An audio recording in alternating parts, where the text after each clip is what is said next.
Okay,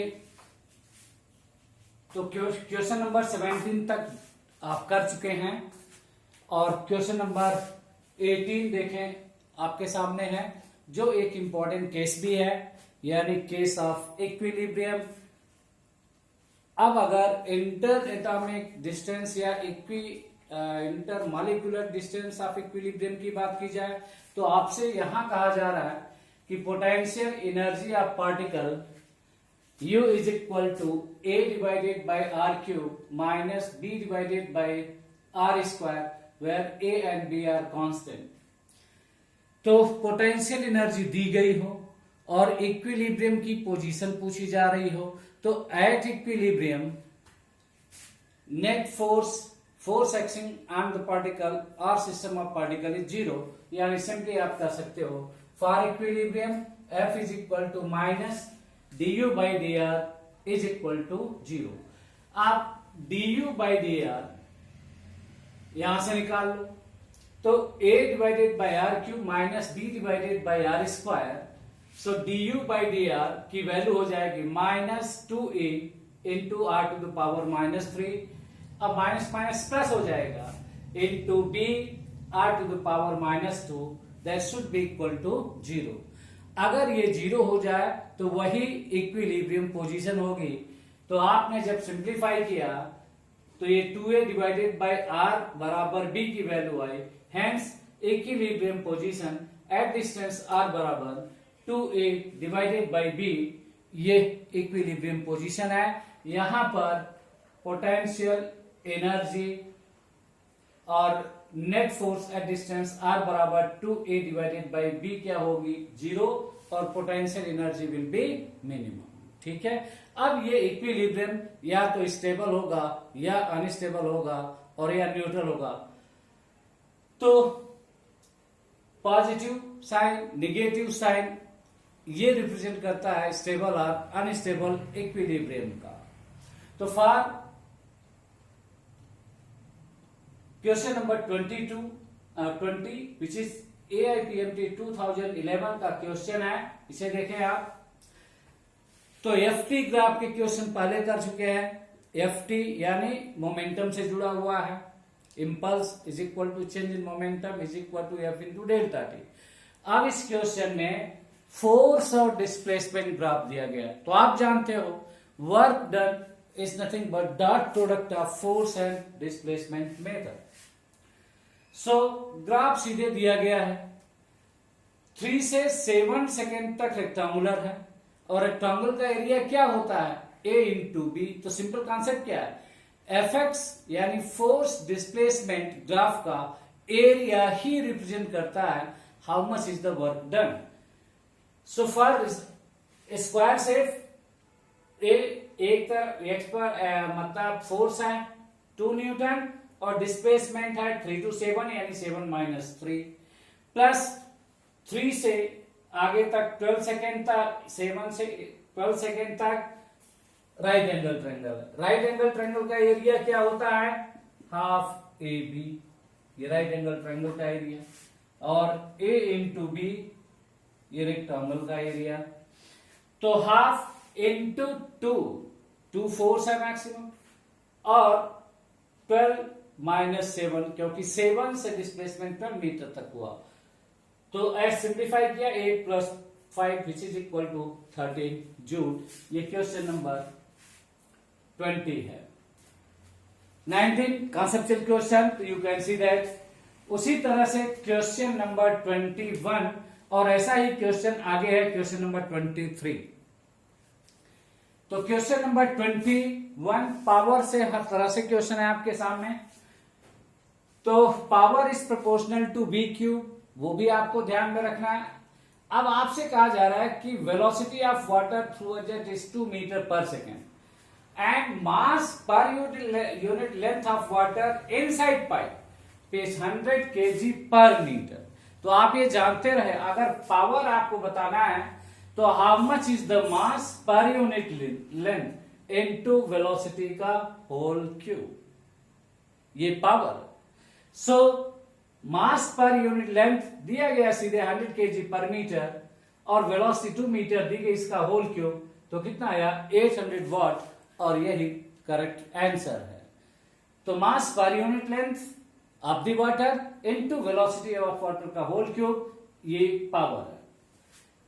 अब question number 22, ये AIPMT 2009 का क्वेश्चन है, जबकि इससे पहले का क्वेश्चन 2010 का था। अब कोई भी स्प्रिंग है, या तो स्प्रिंग और वर्टिकली सस्पेंडेड है, या तो ग्रेजुअली उसे रिलीज करते हो और या सडनली छोड़ देते हो। आपको पूछा क्या जा रहा है कि मैक्सिमम एक्सटेंशन क्या होगा, तो ग्रेजुअली रिलीज यानी फोर्स मेथड आप अप्लाई करते हो। F is equal to KX, spring force है माइनस KX, तो KX is equal to mg।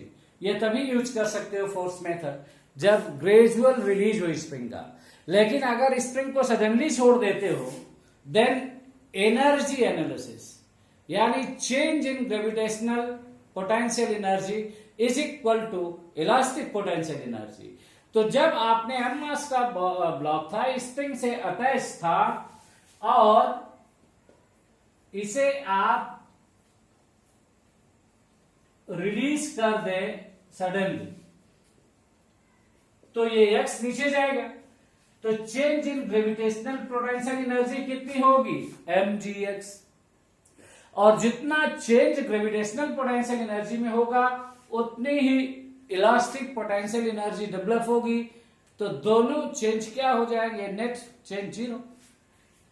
So x is equal to 2mg/k, ये मैक्सिमम एक्सटेंशन है। क्या है, मैक्सिमम एक्सटेंशन है। अगर आप mg बराबर kx करते हो, तो एक्सटेंशन x बराबर mg/k वो मैक्सिमम नहीं है, but you can only use in case of gradual change. Sudden change यानी एनर्जी मेथड यूज करना, इसलिए स्प्रिंग में मैक्सिमम एक्सटेंशन होगा x is equal to 2mg/k। ठीक है, तो नेक्स्ट क्वेश्चन देखें 23।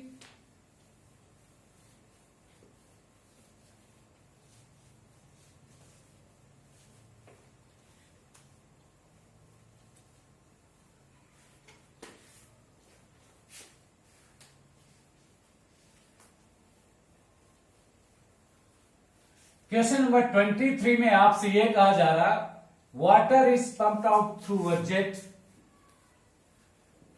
और velocity is v, mass per unit length. Question number 23, mass of water per unit length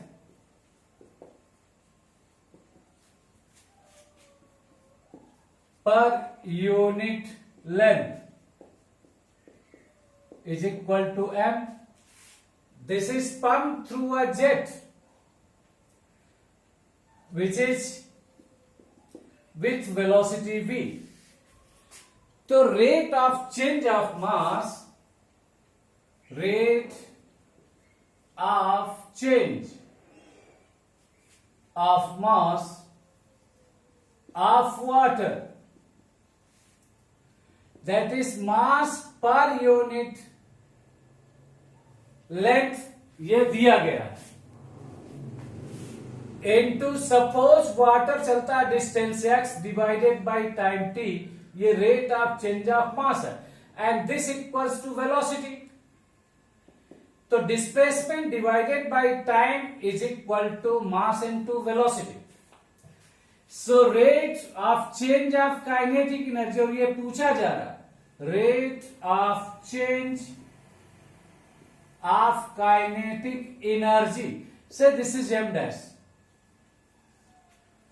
so is equal to half, अब m की जगह m डैश इंटू वेलोसिटी का whole square, so half, and rate of change of mass is mv into v cube, v square, so which is equal to half mv cube. This is the rate at which kinetic energy changes, rate of change of kinetic energy, और ये correct option इसी तरह से question number 24 अगर आप देखें तो question number 24 आपसे यह कहा जा रहा है किसी पार्टिकल को थ्रो किया 20 मीटर पर सेकेंड की स्पीड से, तो kinetic energy of ball thrown, kinetic energy of object thrown is equal to half mv square, which is half mass है 1 kg और वेलोसिटी है 20 का whole square, which is 200 joule. And at top kinetic energy becomes zero. At the top point kinetic energy becomes zero. So whole of the kinetic energy changes into potential energy. Hence, change in potential energy, which is mgh, और particle rise करता है यहां kinetic energy के जो 200 joule थी और यहां velocity zero हो गई, तो काइनेटिक एनर्जी क्या हो गया जीरो, और ये हाइट है h is equal to 18 metre. So this is equal to mass 1 kg, g की वैल्यू 10 और हाइट है 18 which is 180 joule. So loss due to resistive forces,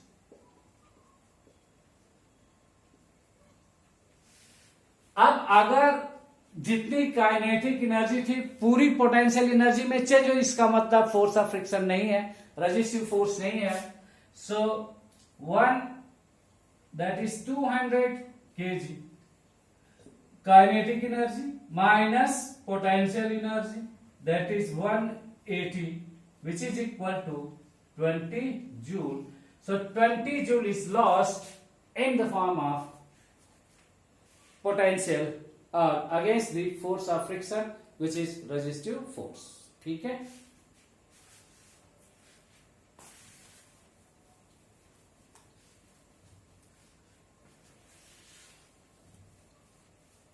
next question आपका एक्सप्लोजन से है, जहां पहले भी 2 क्वेश्चन कर चुके हैं और फिर भी एक बार और देखें. आपसे यह कहा जा रहा है कोई पार्टिकल था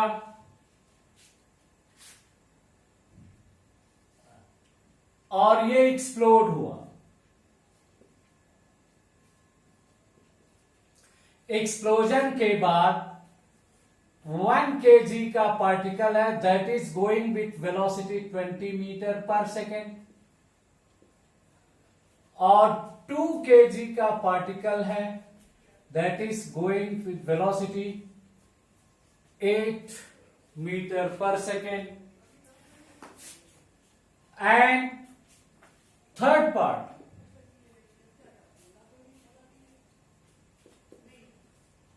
velocity is 4 meter per second. So how much is the mass of the third part? ये आपका क्वेश्चन है. तो आप जानते हो कि बिफोर एक्सप्लोजन यहां जब पार्टिकल था तो इसकी वेलोसिटी क्या थी? जीरो. तो before explosion momentum zero. So from law of conservation of momentum,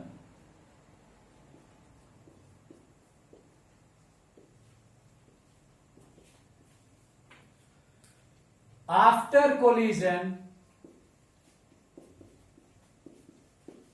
momentum क्या होगा? जीरो ही रहेगा. तो पहले इन दोनों पार्टिकल का मोमेंटम निकाल लो जो 90 डिग्री पे जा रहे हैं. सो 12 इंटू 1, इनके बीच एंगल कितना? 90 डिग्री, और दूसरा 2 into 8. So momentum of this 2 particle is equal to under root 12 whole square plus 16 whole square,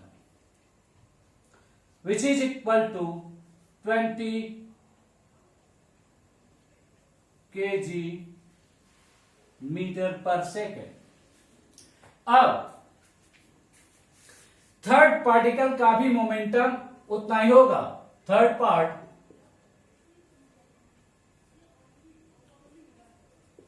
will also have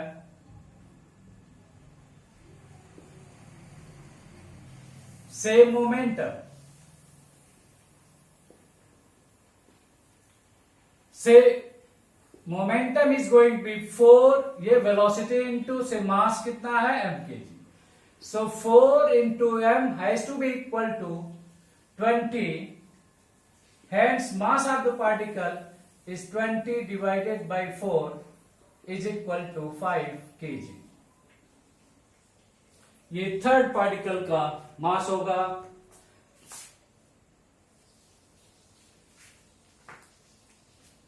तो okay, see the other questions also.